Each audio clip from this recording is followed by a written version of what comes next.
Assalamualaikum warahmatullahi wabarakatuh. Bismillahirrahmanirrahim. Alhamdulillahi rabbil alamin. Wassalatu wassalamu ala ashrafil mursalin Sayyidina wa nabiyyina Muhammadin wa ala alihi wa sahbihi ajma'in. Sila kamu ke surat 487, pentafsiran ayat 8 dan 10. A'udzu billahi minasy syaithanir rajim. Bismillahirrahmanirrahim. Fa idza nuqira fin naqut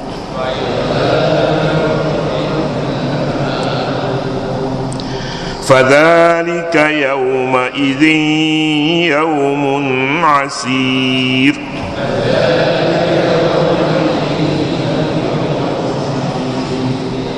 على الكافرين غير يسير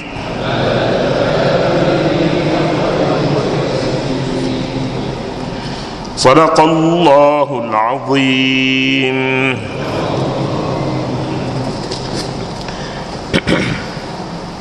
Kita pergi ke muka surat sebelah tu. Kelima, bersabar dan istiqamah ke atas, di atas kebenaran. Masih lagi dalam ciri-ciri pendakwah yang berjaya, pendakwah yang berdisiplin, iaitu pada perkara kelima, bersabar dalam dakwah. Jika kita seorang yang menyeru pada jalan Allah dan kita hanya diwajibkan berdakwah, bertabligh semata-mata, dan kita tidak mempunyai sebarang kuasa padanya, kita tidak disuruh memaksa orang memeluk Islam, kerana memaksa adalah satu perkara yang tidak boleh diterima dalam Islam. Kita boleh paksa luaran, tapi kita tidak boleh memaksa hati seseorang. Tak boleh memaksa hati. Jika dia ingin keluar daripada Islam, maka tiada siapa pun boleh memaksanya. Tak ada. Jadi dengan itu sama juga, jika dia setuju berada dalam Islam, beradalah dalam Islam. Tidak ada peraturan apabila ingin keluar daripada Islam kena minta kebenaran daripada sesiapa untuk keluar daripada Islam. Itu adalah satu peraturan yang di luar mantik, di luar kesejahteraan, di luar logik akal. Orang yang ingin keluar daripada Islam sudah cukup hatinya nak keluar, maka dia dah keluar daripada Islam. Walaupun dia berada namanya Islam, dia berada dalam masyarakat Islam, tapi cita-citanya ingin keluar dalam Islam, daripada Islam. Tak perlulah dia mendapat izin daripada sesiapa, kerana itu hak diri masing-masing. Sama juga dia tidak boleh dipaksa, dia tidak boleh dipaksa menjadi orang Muslim, dia tidak boleh paksa melakukan sesuatu yang dia tidak suka.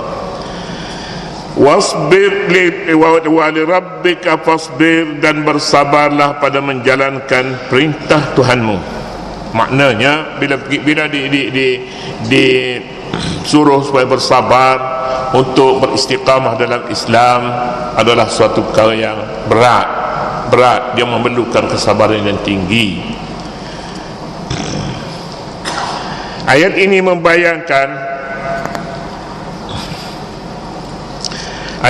membayangkan tabiat perjalanan pendakwah yang sulit dan penuh dengan duri dan ranjau.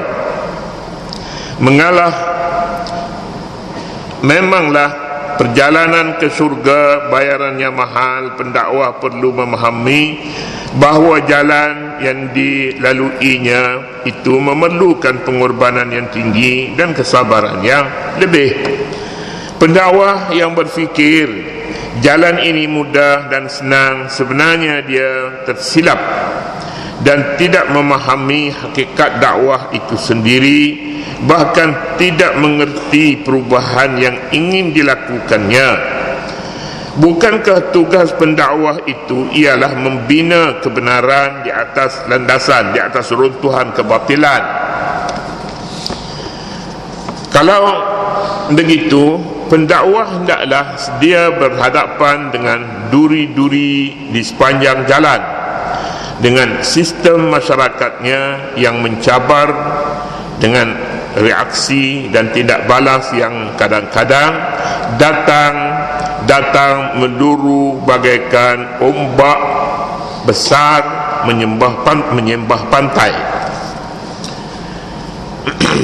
dalam keadaan berlaku pertembungan pendakwah, tidak banyak pilihan di hadapannya, dia sama ada menyerah kalah kepada gelombang yang melanda, atau tetap teguh dan bersabar yang tidak ada sempadannya, atau sehingga Allah Subhanahu wa taala menentukan apa yang akan terjadi pada akhirnya. Itulah dia kesabaran yang dimaksudkan. Pengajaran dan saranan dikehendaki berbicara dengan bahasa yang lembut, berbudi pekerti mulia, terutama ketika menyampaikan dakwah.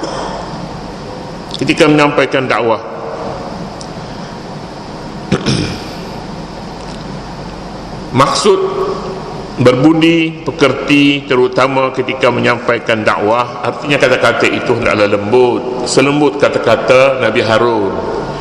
Qula lahu qawlan layyinan. Apabila Nabi Harun, Nabi Musa ingin menemui Fir'aun, Nabi Musa merasakan kelemahan padanya, dia bercakap gagap. Tapi Allah Subhanahu wa taala menyuruh supaya Nabi Musa berjumpa dengan Fir'aun. Idhab ila Fir'aun innahu tagha, pergi berjumpa dengan Fir'aun kerana dia tagha, dia melampaui batas, taghut Fir'aun. Jadi kalau begitu, macam mana Musa merasakan dia tak boleh cakap dengan fasih. Wa akhi Harun huwa afsahu minni lisanan. Wa akhi Harun, saudara saya ada, dia namanya Harun. Harun ni lebih pandai bercakap, saya tak pandai seperti Harun. Jadi qula lahu qawlan layyinan, kamu berdua pergilah cakap dengan lembut kepada Fir'aun. Cakap lembut mustahak, bercakap kasar tidak ada gunanya dalam dakwah. Tak ada maki hamu, tak ada, tapi menggunakan bahasa ini pun kadang-kadangnya, cubalah kita dengar bahasa yang bercakap, bahasa Melayu yang fasih, yang baik, bahasa Melayu yang baik. Dulu ada seorang yang terpujilah pada peringkat universiti, seorang profesor, ada beberapa orang profesor dalam bahasa Melayu. Bahasa Melayu dah meninggal dah sebahagian daripadanya, saya pun tak ingat dah, seorang profesor. Bila dia bercakap, dia atur huruf, sebutannya, gaya dia bercakap, suaranya, jadi menarik perhatian. Ada juga yang orang yang bercakap, dia keluar artinya dah bahasa kasar dah, bahasa yang tidak boleh diterima, dah muak bahasa yang kasar. Dalam dakwah sebenarnya penting. Oleh kerana itu, bahasa Melayu juga jika digunakan dengan baik, orang senang hati mendengar. Itulah dia senjata yang ada pada pendakwah. Nabi SAW diperintah menyampaikan amaran kepada musyrikin dengan azab kesaksaan jika mereka enggan menerima kebenaran. Yang ketiga, Nabi SAW diperintah supaya tidak memandang ringan kepada perkara-perkara berikut. Ini top-top ini, jangan memandang ringan. Mengagungkan kebesaran Allah. Ya, ciri-ciri pendakwah yang baik. Yang kedua, membersihkan pakaian lahir dan batin. Hati tidak ada dendam, tidak ada hasad, tidak ada benci ke orang, tidak ada takabur, tidak ada sombong untuk jadi pendakwah. Ringkasnya di sini, membersihkan pakaian lahir dan batin. Bersihkan pakaian. Pakaian ini banyak kita sebutnya semalam. Yang ketiga, menjauhi dosa dan berhala. Berhala, kadang-kadang berhala ini manusia juga berhala. Manusia berhala. Dunia bagaimana manusia boleh jadi berhala? Orang tengok dia, mesti orang takut kat dia. Orang tengok kat dia, mestinya tunduk, mesti patuh, jangan lawan dia, dengar saja apa dia cakap. Ini pemujaan berhala, syayatinul insi wal jin. Yang ketiga, yang keempat, jangan mengikuti mengungkit-ungkit kerja-kerja kebajikan. Jangan ungkit, buat saja, jangan membesar-besarkan apa yang dilakukan. hendaklah bersabar atas amalan fardu dan berkuliah dan kewajipan. Yang ketujuh, yang seterusnya, mengingatkan orang kafir dengan huru-hara kiamat. Ingatkan bahawa kiamat tidak lama lagi. Kemudian faiza nuqira fin naquri fadzalika yauma idzin yaumun asir. Nuqira ditiup. Nuqira ni asal maknanya patut, ayam dia patut makanan. Nuqir min qarah maknanya paruh burung-burung berbisa, paruh lam, min qarah. Naqara maknanya tubuk lubang. Naqara benda-benda yang berlubang, ditebuk, kayu, burung-burung ni terbang di dalam, dia bersarang di dalam batang kayu. Itu namanya naqara. Di sini an-naqur, apabila ditiup fin naquri, pada tetuang sangkakala yang kita sebutnya di sini. Ayat beralih daripada bercakap tentang senjata ataupun disiplin pendakwah, pergi pada alamat kiamat ataupun kiamat terus. Kiamat bermula dengan tiupan sangkakala yang pertama dan yang kedua. Tiupan sangkakala yang kedua, yang pertama semua manusia mati. Tiupan sangkakala yang kedua, semua yang mati itu hidup semula. Jadi tiupan sangkakala yang pertama, jangan tunggu ke sini, jangan tunggu untuk kita memperbaiki keadaan ini, hinggalah sangkakala yang pertama ditiup. An-naqur diambil daripada perkataan naqara, artinya patuk. Artinya paruh, kerana dengannya burung dapat mematuk sesuatu sehingga tembus. Burung an-naqur diartikan dengan sangkakala, tetuang juga, dan nafiri juga an-naqur, iaitu sejenis alat bunyi yang diperbuat daripada buluh atau tanduk dan lain-lain yang ditiup sehingga memecahkan pendengaran dan telus hingga ke otak untuk memberi isyarat dan sebagainya.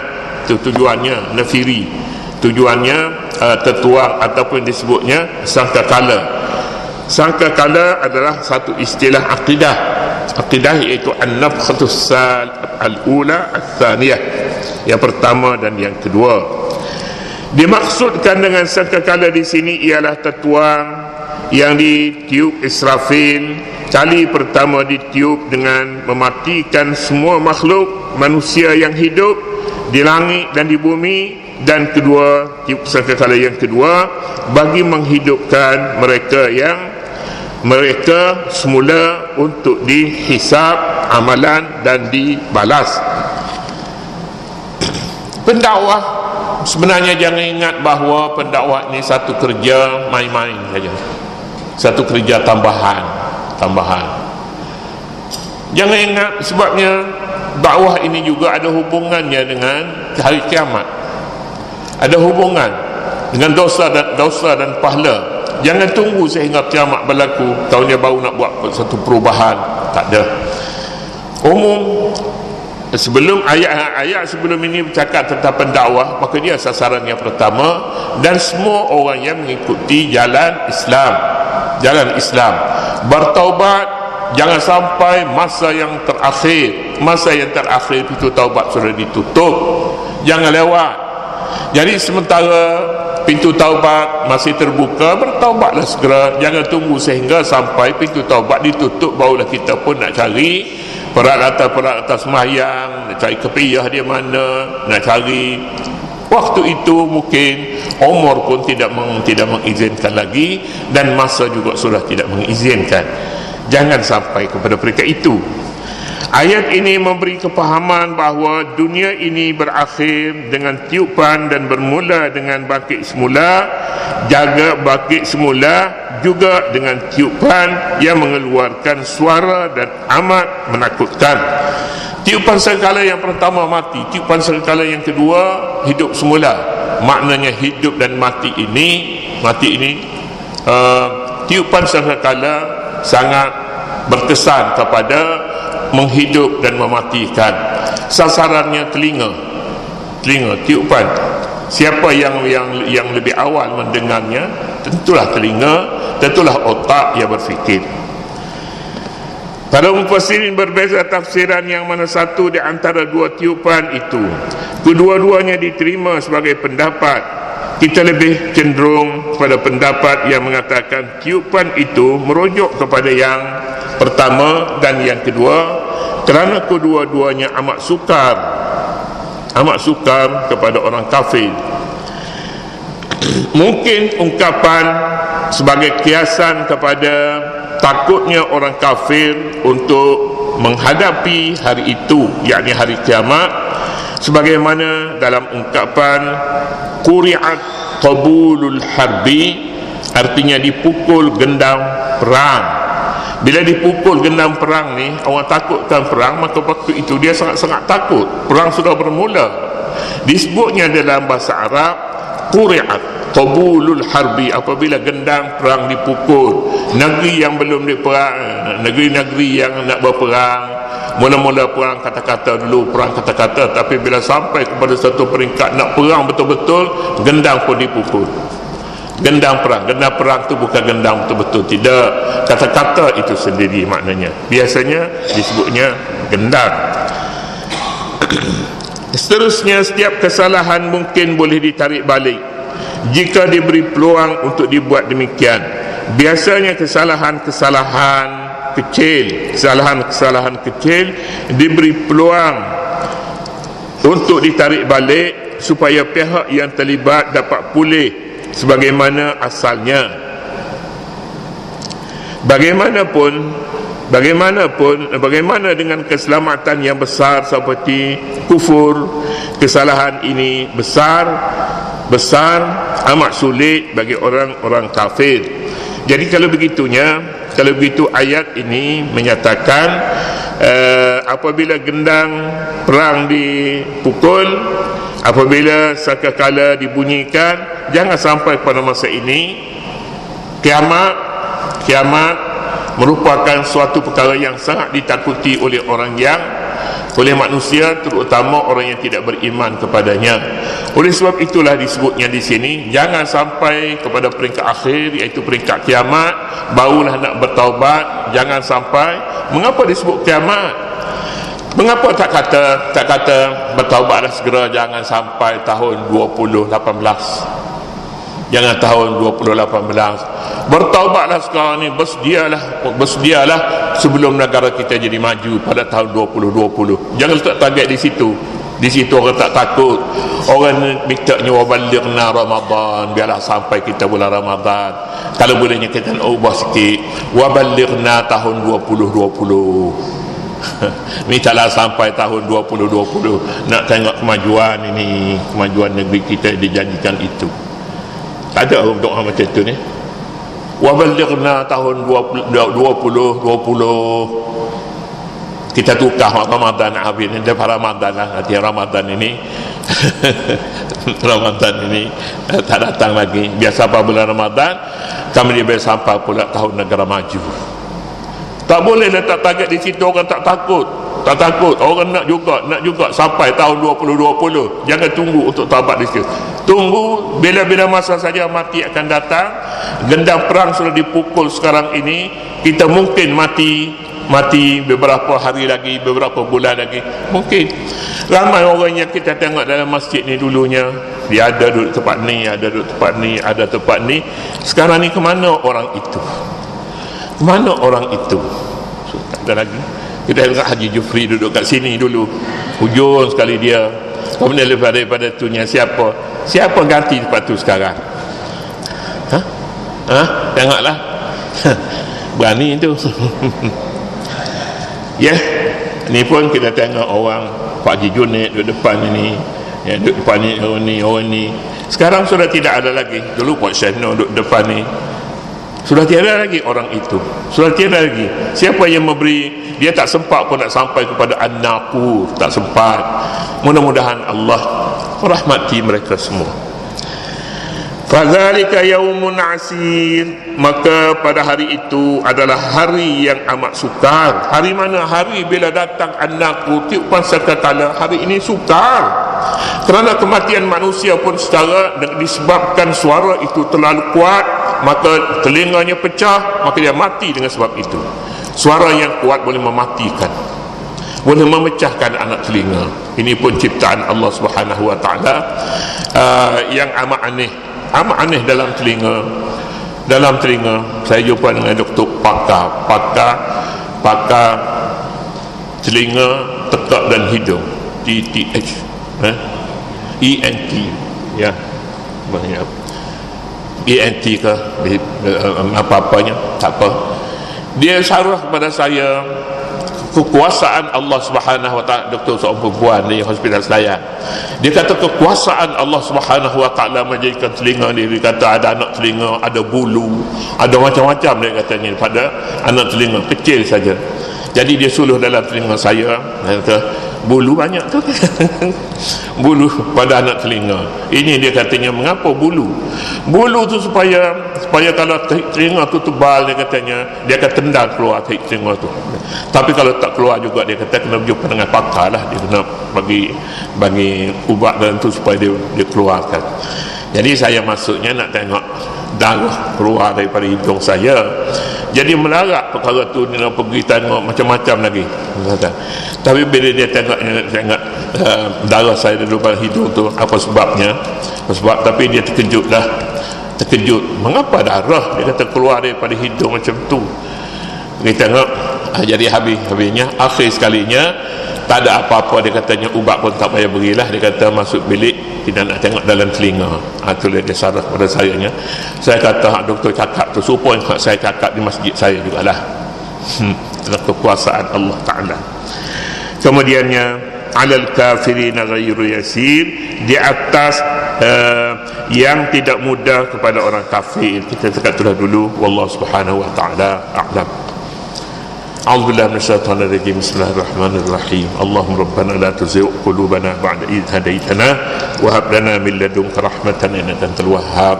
اللهم عافنا من كل بلاء الدنيا وعذاب الآخرة. وصل اللهم على نبينا محمد وعلى آله وصحبه وسلم والحمد لله رب العالمين.